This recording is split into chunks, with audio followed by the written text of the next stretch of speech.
எனக்கு என்னவோ ஆயிருச்சே! நான் எதை இழந்தேன்? அப்படியே என்னென்னமோன்னு நெனச்சுக்கிட்டு அரட்டிக்கிட்டு இருக்கா. காலையில தேய்ந்த ஒலிகள், அடுப்படியில லைட்டர் அழுத்துற சத்தம், பால் குக்கரோட விசில், டம்ளர்ல ஆத்துற சத்தம். அப்படியே விழிச்சுக்கிட்டே படுத்திருந்த அணுகிட்ட, "அனு, இந்த காப்பிய குடு அனு" அப்படின்னு அத்தை நீட்டுறா. "வேணாம். எனக்கு இப்பவே அம்மா கிட்ட போகணும்" அப்படின்னு அனு சொல்றா. அத்தையோட கெஞ்சல அனு பொருட்படுத்தவே இல்ல.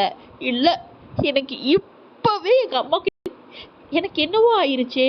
நான் எதை இழந்தேன்?" அப்படியே என்னென்னமோன்னு நெனச்சுக்கிட்டு அரட்டிக்கிட்டு இருக்கா.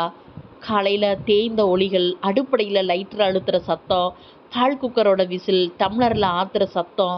அப்படியே விழிச்சுக்கிட்டே படுத்திருந்த அணுகிட்ட, "அனு, இந்த காப்பிய குடு அனு" அப்படின்னு அத்தை நீட்டுறா. "வேணாம். எனக்கு இப்பவே அம்மா கிட்ட போகணும்" அப்படின்னு அனு சொல்றா. அத்தையோட கெஞ்சல அனு பொருட்படுத்தவே இல்ல. "இல்ல, எனக்கு இப்பவே எங்க அம்மா